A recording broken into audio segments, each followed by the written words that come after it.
Selamat pagi bagi kita semua. Salam sejahtera, salam kasih di dalam nama Tuhan kita Yesus Kristus. Sebelum kita mendengarkan firman Tuhan, marilah kita terlebih dahulu berdoa.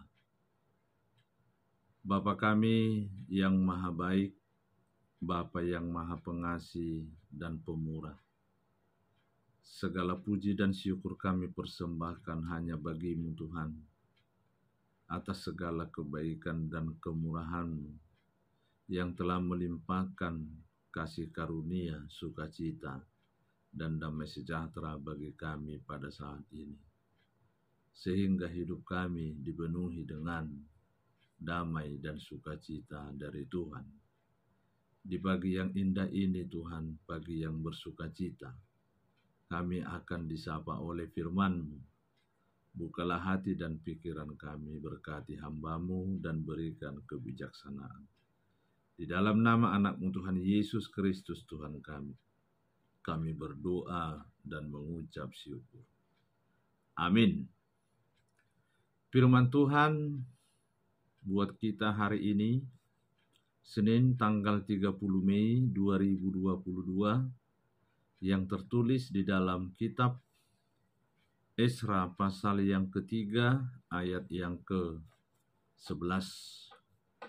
Secara berbalas-balasan mereka menyanyikan bagi Tuhan nyanyian pujian dan syukur, sebab Ia baik, bahwasanya untuk selama-lamanya kasih setianya kepada Israel, dan seluruh umat bersorak-sorak dengan nyaring sambil memuji-muji Tuhan, oleh karena dasar rumah Tuhan telah diletakkan. Secara berbalas-balasan mereka menyanyikan bagi Tuhan nyanyian pujian dan syukur, sebab Ia baik, bahwasannya untuk selama-lamanya kasih setianya kepada Israel, dan seluruh umat bersorak-sorak dengan nyaring sambil memuji-muji Tuhan, oleh karena dasar rumah Tuhan telah diletakkan. Demikian isi firman Tuhan. Bapak, Ibu, dan seluruh jemaat yang terkasih, dalam nats ini kita mengambil kutipan, yaitu menyanyikan nyanyian baru bagi Tuhan. Apa alasan dan apa yang mendorong bangsa Israel untuk menyanyikan nyanyian pujian bagi Tuhan? Hal ini tentu sangat memotivasi bangsa Israel. Kenapa mereka harus menyanyikan bagi Tuhan nyanyian pujian? Alasan yang pertama adalah bahwa Tuhan itu sungguh baik. Tuhan itu sungguh peduli terhadap bangsa Israel. Mereka bernyanyi bagi Tuhan sebagai bukti bahwa kasih setia Tuhan itu tetap bagi Israel. Nah, Bapak Ibu yang terkasih, alasan menyanyikan nyanyian bagi Tuhan adalah sebagai bukti kuasa Tuhan yang dapat dirasakan oleh bangsa Israel. Melihat kesalahan dan kejahatan daripada nenek moyang mereka, ternyata Allah tidak menghancurkan bangsa Israel. Allah tidak menghanguskan keturunan daripada Israel.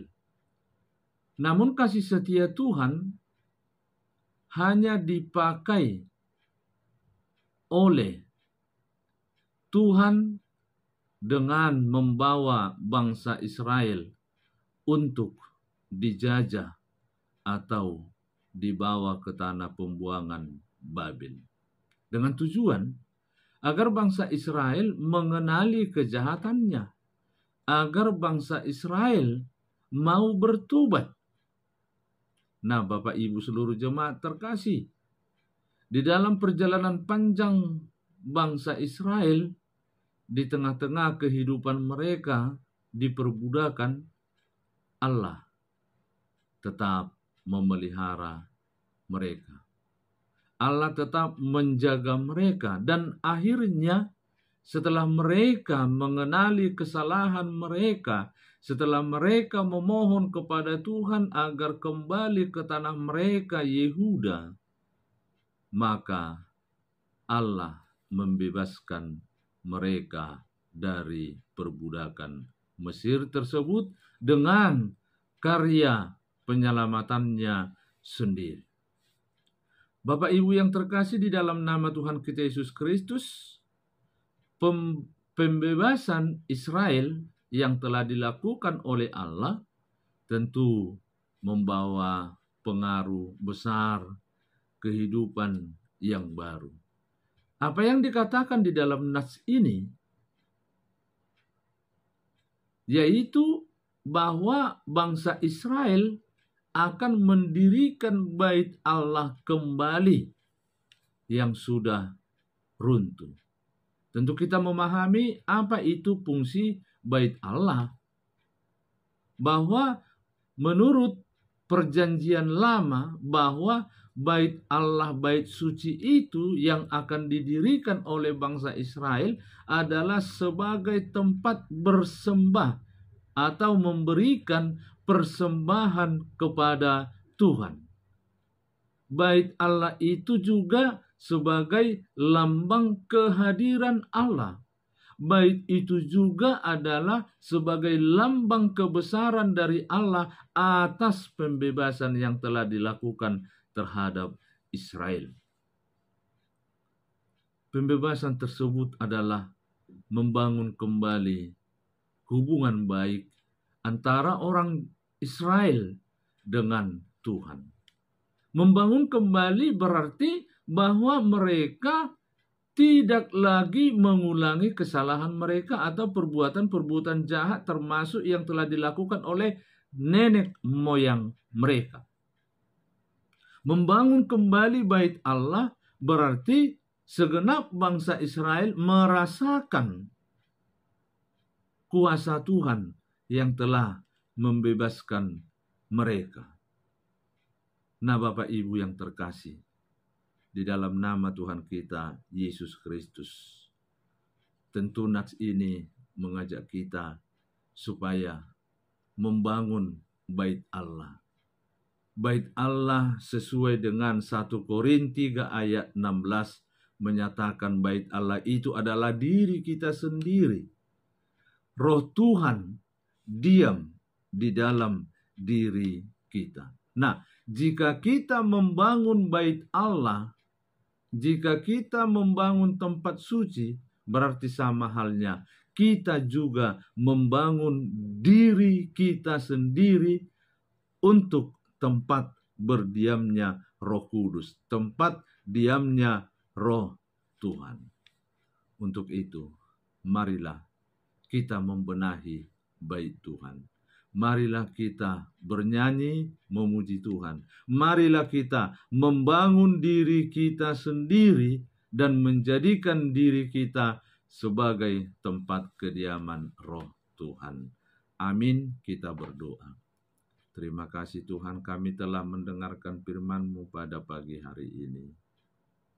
Berkatilah firman-Mu Tuhan, berkatilah kami seluruhnya, seluruh jemaat dan para hamba-hamba-Mu Tuhan yang bekerja di ladang-Mu.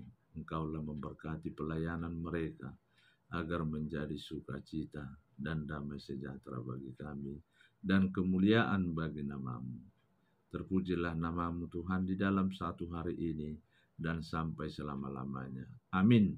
Anugerah Tuhan kita Yesus Kristus, kasih setia Allah Bapa, dan persekutuan Roh Kudus menyertai kita semua. Amin. Tuhan memberkati kita. Horas.